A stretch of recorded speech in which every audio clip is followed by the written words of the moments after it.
Ladies and gentlemen, His Excellency President William Ruto and President Isaias Afwerki.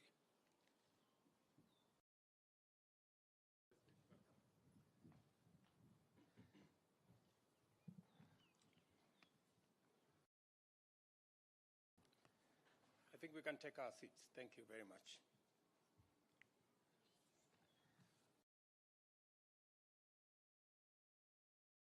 Your Excellency, President Isaias Afwerki, and your delegation, on behalf of the government and people of Kenya, I welcome you to Kenya. And Mr. President, thank you very much for honoring my invitation for you to visit our country. I thank you, Your Excellency, for the visit you have made to Kenya to build the relations between Kenya and Eritrea, which are warm, cordial, and premised on a common desire for peaceful coexistence, national development, and for the mutual benefit of both countries and the Horn of Africa.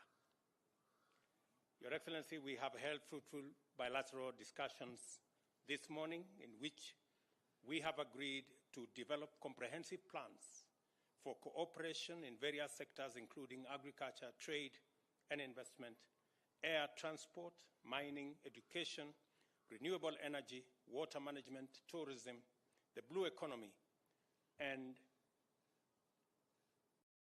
our regional integration.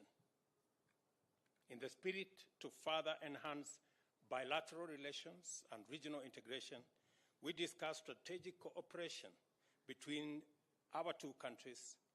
In this regard, I thank you, Mr. President, most sincerely for your commitment to review your country's participation in our regional organization of IGAD. I look forward to working closely with you and the rest of the member states to re-engineer IGAD, make it fit for purpose, and enable it to respond effectively to the needs of our region. To facilitate growth in trade and connectivity between our people and our business, we have agreed to abolish the requirement of visa permanently, effective today. In this regard, we have instructed our ministries of Interior to work on the modalities for the ratification of this directive. Given the commitment of my administration to deepen and strengthen our bilateral relations, I wish to confirm today that Kenya will open a diplomatic mission representation in Asmara, and I have consequently instructed the Ministry of Foreign Affairs to commence the process of operationalizing this directive immediately. Your Excellency, this will build into our desire as a region to create more connectivity, more networking, to enhance business, to enhance investment, to enhance trade. It is contradictory for us to continue to erect borders with visas and at the same time try regional integration and regional trade. The Africa Continental Free Trade Area provides a framework for this continent to work together in matters of trade, investment, and development. It is counterproductive for us to continue to have a regime that creates obstacles and hurdles for citizens of our continent to move freely, to trade freely, to move products, goods, services freely across this continent, and therefore our decision, Your Excellency, this morning to abolish visa permanently between our two countries is a welcome momentum for us to build a continent that moves easily, that trades easily, and that does its business without hurdles. Your Excellency, we have also signed a framework agreement for cooperation, which will form the basis for elaborating joint action across various sectors. I look forward to the next joint commission of cooperation to give traction to each of these areas of action. I also look forward to continued and strengthened cooperation at the multilateral level and wish to thank President Afwerki for his gracious support of Kenya, including during our campaign for the United Nations Security Council seat. I have no doubt, Mr. President, that stronger cooperation will go a long way in driving the agenda of at the global as well as at the regional level, and to ensure that all dynamics beyond the continent continue to impact positively on the lives of our people. Your Excellency, your decision to reconsider the membership of your country in our regional body, IGAD, will bring fresh impetus, will guarantee new wisdom in managing the affairs that are affecting our region, especially, Your Excellency, in the context of climate change. Greater cooperation, greater synergy, building connections between our region, especially in the Horn of Africa, that bears the brunt of climate change, is necessary now more than ever before. And I look forward, Your Excellency, to working with you as we build on the relationship between our two countries to provide necessary support to our region. Your Excellency, your decision to review relations between your country and Ethiopia in 2018 was a momentous occasion for our region. Your wisdom in making sure that we build a more harmonious region speaks for itself. And I look forward, Your Excellency, to working with you to deal with the challenges we have in the Horn of Africa. And I want to single out your training of Somali soldiers who are helping us pacify Somalia.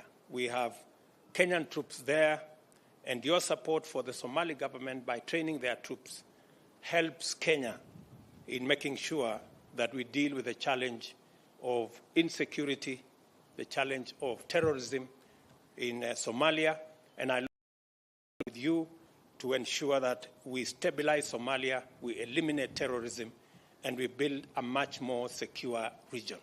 I also look forward, Your Excellency, to working with you in resolving the issues in Sudan and South Sudan, and working with our brothers in Ethiopia to build a better region for all our people, and ensuring that we make this region attractive for investment and for trade and for business. Your Excellency, again, on my own behalf and behalf of the people and government of Kenya, I want to thank you, and it is my hope that I will have another opportunity to host you, Mr. President, and my dear brother, His Excellency Isaias Afwerki, to this home, Kenya, again and soon. I know you call this place your home. Kindly convey my warmest regards on behalf of the people of Kenya to our brothers and sisters in the great country of Eritrea. Mr. President, thank you very much. Thank you. Mr. President, I would start by saying again, congratulate you for your presidency, number one. I congratulate you for this initiative you took to visit Asmara and inspire everybody, including myself, to face the challenge. And as the saying goes, don't add anything to a wise person's comments or comment. What you have said, what you have mentioned is a joint statement for Eritrea and Kenya and beyond. So thank you for that again. You are inspiring millions across the region in Kenya, Eritrea, Somalia, Ethiopia, Sudan, South Sudan, Djibouti, everywhere else, and across the continent. So for that, again, I would like to sincerely thank you for this achievement. This is a milestone. This is a serious time where we, as I indicated to you while we were joking, we need to work 48 hours a day if there are 48 hours per day. We'll have to recoup our lost opportunity and work better in a very refined manner so that we can move faster and achieve what we have lost the last 2 decades and maybe more. Once again, I think this joint statement you have made is enough to explain what we are about. One very significant thing this morning, you talked about IGAD, your suggestion that we need to reconsider our membership to IGAD. I readily said, no question about that. We're rejoining or coming back again in IGAD with the idea of revitalizing this regional integration organization so that any meaningful bilateral cooperation between Kenya and Eritrea will have to be seen within the context of the integrated region.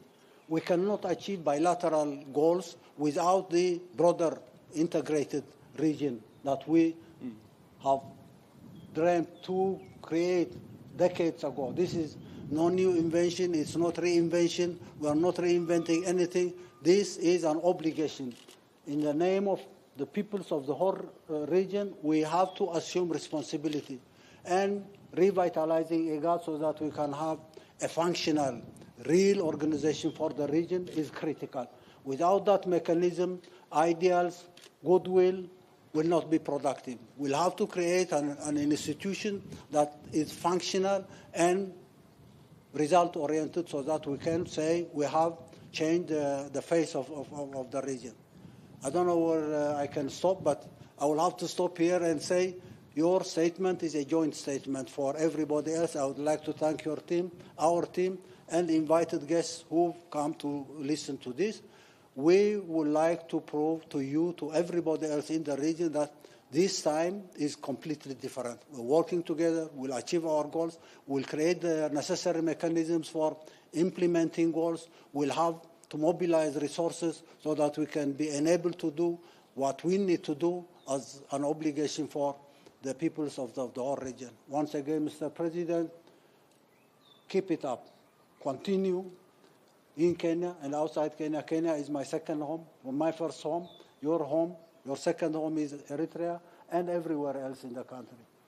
All the best of wishes for the people of the region, and good luck to Kenya and the people here in this country. Thank you once again. Thank you very much. Your Excellencies, we have members of the local and international media. We are going to take about 3 questions. 3 questions, and kindly, when you ask your question, direct it to either of their Excellencies or both if you want, and say the media house you represent. Thank you.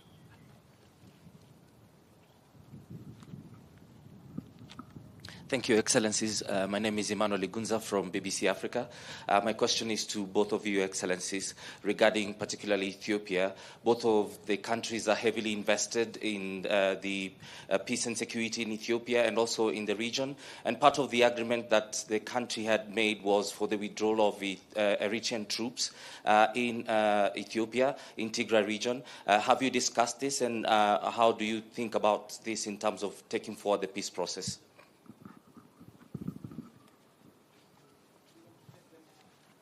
Sorry, Your Excellencies, we'll take them in succession, please. I've gotten repeat what I said. Can you repeat your question again? I think the mic had a challenge at some point. I just wanted to find out if you had further discussions regarding the peace process in Ethiopia.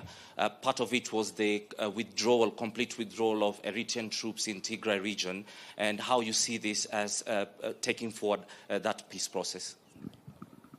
I wish there was a representative from the Ethiopian government here to address this issue, because I have no intention of interfering in this matter, in spite of the disinformation campaign going on, trying to disrupt the process of peace in Ethiopia and trying to create a conflict between Eritrea and Ethiopia, which has been the norm for those who come to promote their agendas in the region. We say enough is enough.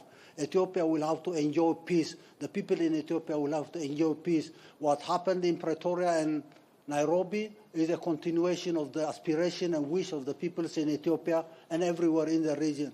And Eritrea has no agenda, no plan of getting involved in this matter without the permission of the sovereign Ethiopian government. You talk about the withdrawal or no withdrawal, we've said this is nonsense. Don't provoke us to come to a misunderstanding on why are you bothered about Eritrean troops who are there or not there, come out and not come out. Let's assume that the peace process in Ethiopia is going without any obstacles. We would like to see the agreement signed in Pretoria or Nairobi implemented on the ground so that we can secure peace and stability in Ethiopia for the benefit not only of Ethiopians but the whole region. I think as the President has told you, that is a matter that is clearly and squarely going on the ground. I think we've made huge progress, tremendous progress in implementing the peace agreement that was signed both in Pretoria and Nairobi, and all governments, including Kenya, which is a stakeholder in some way, all governments are satisfied with the implementation process of what is going on in Tigray. And therefore, I think it is a major milestone in the region providing a solution for challenges facing our region. The original agreement between Eritrea and Ethiopia was groundbreaking. This is something that was outstanding for many years. The fact that that was concluded peacefully in a progressive manner, and the fact that we are also making huge progress in ensuring that Tigray is safe and secure in accordance with the agreement that was signed is also testimony that the region is taking full charge of issues that affect our region. One thing probably I may add and say, if you don't want this Pretoria and Nairobi agreement to be implemented, don't make a pretext of Eritrean presence or non-presence. This has nothing to do with the implementation of this arrangement, and don't look for excuse, don't look for pretext. That's not available now. Full stop. Thank you very much. Thank you. Two more questions? Thank you so much, Your Excellencies. I have a question for Isaias Afwerki, His Excellency Isaias Afwerki. Still on Eritrea and Ethiopia. Louder. We can't hear you. Okay, cool. My name is Rael Umbor. I'm with the Washington Post here in Nairobi. So, what is Eritrea's response to we cannot hear you. Can you raise your voice? Like this? Okay, Yeah. Cool. So, what is Eritrea's response to repeated overwhelming documentation of war crimes by Eritrean troops in Tigray? And why did it deny its presence there for 5 months after the troops entered? My second question is, how many Eritrean troops have been killed in Tigray? And my third question to you is, do you have a plan for transition of power or elections in your country? Thank you. One question at a time. I will answer the first question. And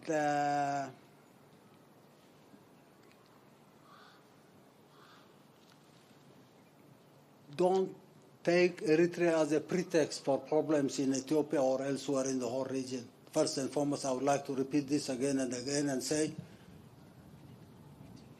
why is it an excuse for anyone, Washington Post or anybody else, as far as Ethiopia is concerned? This agreement is signed. It will take time to be implemented on the ground, and it's up to the government of Ethiopia to decide on the mechanisms and processes of implementing this arrangement. Don't try to drag us into a situation. But again, this question will have to go to a factory. A factory I call fabricating lies and disinformation. And go ask that factory or the owner of that factory who is talking about human rights abuse, who is talking about so many things happening on the ground. It's a fantasy of those who want to derail any peace process achieving its goal. If you are interested, I say you're wasting your time. Everybody talking about human rights violations here and there, rape, looting. This is a fantasy in the minds of those who are owning this factory I call a factory of fabricating misinformation. Okay. I've got it. Hi, thank you. Kara Anna with the Associated Press. I would like to follow up on a couple of my colleagues' questions. How many Eritreans were killed in the conflict in Tigray? And also, what kind of succession plan do you have? Are you indeed president for life? And if so, what happens afterwards? Thank you. Same question. It's intoxicating you. These lies and fabrications are keeping your mindset in the wrong direction. I say correct that so that you can ask the right question at the right time. Thank you, Your Excellencies. I would now like to invite you for a tree planting exercise. For the rest of the delegation, you'll be guided by the protocol for the luncheon, and the journalists will be guided where you'll take the pictures. Thank you. Thank you very much.